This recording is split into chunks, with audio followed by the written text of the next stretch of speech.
the power of hope. And throughout this process, Michelle and I, we've just been your front men and women. We have been the face, sometimes the voice, out front on the TV screen or in front of the microphone, but this has never been about us. It has always been about you. And former President Obama speaking at Joint Base Andrews on the left side of your screen. On the right side of your screen is President Trump getting ready to sign some documents, some executive orders. These are essentially things that you have to get done at the beginning of taking over the presidency. It's logistics, it's extending security to your family members, it is the proper transition by the signing. It's happening in the president's room inside the U.S. Capitol. It does look like the boardroom from The Apprentice, but it's not. It's the Capitol, and it is, there you see House Speaker Paul Ryan and the Vice President over his shoulder, Martha. You know, the former president said, he started saying, we've been milking this goodbye, and he was talking for a while there at Joint Base Andrews. He said, I'm going to be very brief, but you know, I think you may still be going on at this point. And as you point out, this is really some housekeeping that takes place here. Ceremonial, the signing of some security documents as the president takes office. And you can see him surrounded by the family. Those are Don Jr.'s children and Ivanka's children to his right, watching Grandpa beginning to sign some of these documents as he takes over. Let's see what we first can action hear. of business. Yeah, let's see what we can hear. Absolutely.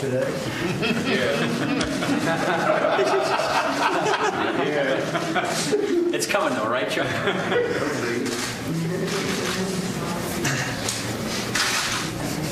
It looks like you added some letters in your name. It's hard to copy.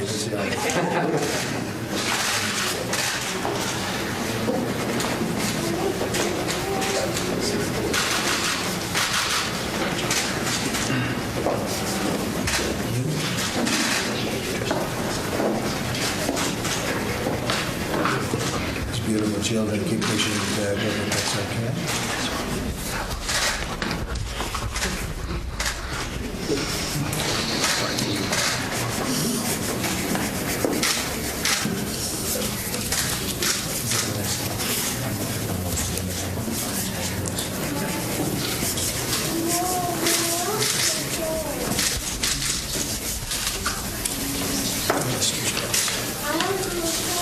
Get another stack coming. Yeah, I'd like to give some Benza. Some government is getting stingy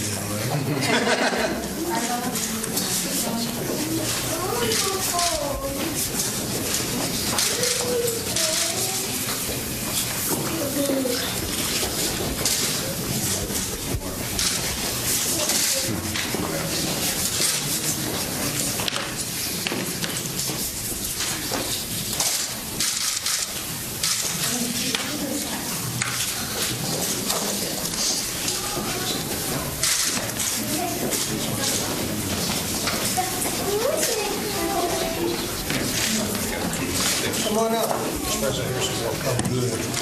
Good. Yeah, because we can give each Okay, I'll start doing it. each Kevin's going to give something. How about we'll do Nancy first? Is that okay? Is anybody? Where is that?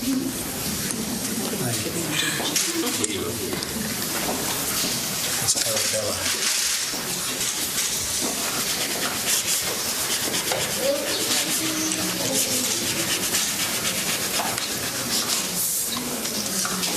Come on, Chuck. Depends on the name. Very, very nice. Depends on the name. Very nice. He's got Ben Carson. What? Ben Carson. Ben Carson.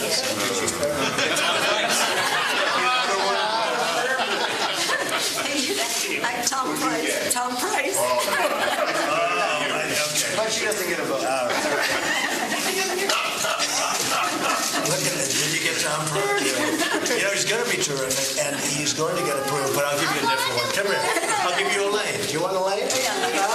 Don't worry. Tom is not in No, Mr. President. Mr. President. The leader wants it. I want the leader should have a lane. That's good. Good idea. Come on. You get a price back. That's good. You got a price. I'll take them. Coach, you would be very good. I'll take it. Put him back, pencil. This did very well yesterday. Rick Perry. Yes. Look, check this. Torn. It's better than Carson. Okay, who would like? I want Rick Perry. Good. And you got them ready for me? It's a tough group of people we have. They're learning the hard way. Betsy, education, right? All right, so just in case anybody wants to know, these aren't the executive orders on immigration or health care or anything else. And there you see a room of bipartisan lawmakers, including Nancy Pelosi. There's House Speaker Ryan. This is a bill. He signed the proclamation, the Day of Patriotism. And then these are the formal nominations, one by one, for his cabinet. And I think there was some passing of the pens he was using, and Nancy Pelosi, the House Minority Leader, said, I probably shouldn't get one before Senate Majority Leader Mitch McConnell. So he's getting used to the protocol in Washington and how things are done. And, this is his first experience probably of, handing off the pens as he signs bills. So he passed one to Nancy Pelosi right off the bat. She was sort of right in his sight line. He looked up. She was smiling at him. He gave her she sort of piped up and said maybe he should go to the leader. So Donald Trump gets, sort of some indoctrination into the ways of Washington in this little ceremony that we're watching unfold here right now. You can see Paul Ryan smiling over his shoulder, and the room is crowded with family members. It's nice to see some little kids back in the White House. We saw the Obama children really when they came in, and it's always sort of, I think, refreshing. I think Americans love to see children in the White House. Although I would say this, if I'm 10, is pretty boring. Like Barron. But Paul Ryan's looking over his shoulder. He's hoping to see a lot of that signing going on early in this term, right, Chris? Yes, absolutely. And as we pointed out before, the flip side of what Barack Obama did in his second term, when he said, I've got a pen and a phone, and he used the pen to sign a lot of executive actions on immigration and climate change and a variety of other matters, that can all be undone with the stroke of a pen, and I don't think that's what you're seeing today, right now, but you're certainly going to see some of that starting on Monday, the first full day of business in the Oval Office, and that'll be an easy, quick way for Donald Trump to keep some campaign promises and to chalk up some victories. I think he's going to be able to dismantle some parts of Obamacare by executive order as well. A lot of the legislation going to be much more complicated and time-consuming, but this will be a way to begin to pay off his campaign promises to the American people. We should point out this is also the Mattis waiver bill. This is the bill that allows General James Mattis to officially become his defense secretary. The law was that you couldn't be in a civilian cabinet post until after 7 years leaving the military. This bill, Britt, changes that. It does, and I might add, Brett, that when he gets down to the business of undoing executive orders done by President Obama, no one should underestimate the effect of that, because some of these regulations were quite sweeping that he put into place. A lot of businesses and other entities thought that they were a real drag on their ability to operate. And a lot of businessmen I've talked to say that as important as any tax reforms that he does, and as important as lowering the tax rates on business and the rest of it, getting some of these executive orders undone will have at least as much of an effect. So these are things, as we suggest here, that he can do in the early going that will make a difference. You think about how much the we'll fact see. that is definitely his focus. I mean, he's a businessman, and business is going to come first for him. Regulations, cutting corporate taxes, those are things that are near and dear to his heart. President Obama, on his first day, wanted to close Guantanamo Bay. That was one of the first things that he spoke about. That dream did not come true for him, and he was still pushing for it on his way out the door. Yes, and he was unable to do that because Congress wouldn't go along. The Congress that many of the critics of the Republican leadership said gave the president everything he wanted. Well, that was the one big thing that he never got. And as we speak here today, Martha, as you suggest, Guantanamo remains open, and who knows how much busier it may become under this new president. Speaking of regulations, Dana, in that speech today, the inaugural address, President Trump, said for too long, We've been held back by burdensome regulations on our energy industry. President Trump is committed to eliminating some of those environmental regulations. And to that point, the climate change section of the White House website has just been taken down.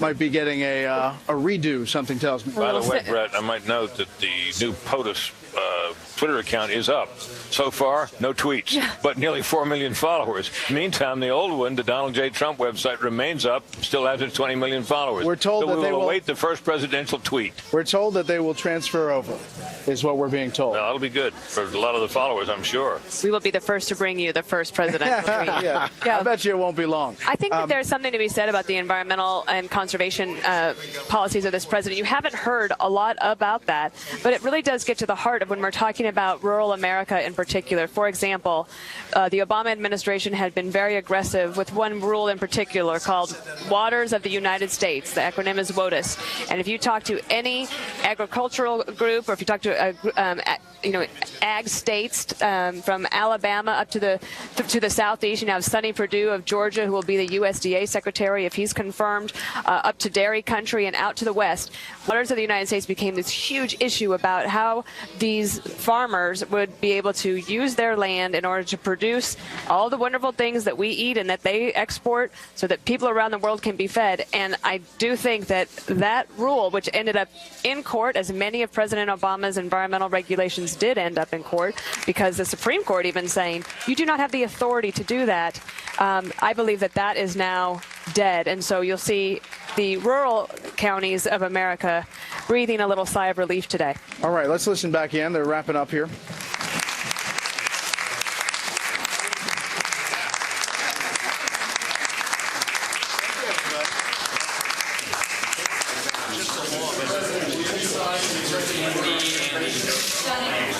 Going this way? Yes. Please. Charles, you want to weigh in? Charles Krauthammer? Well, I wanted to make a point about the speech, a part that we overlooked, but I'm sure is not being overlooked around the world. There are two audiences, obviously, for inaugural addresses, the domestic and the foreign. And I guarantee you that they are quaking in their boots.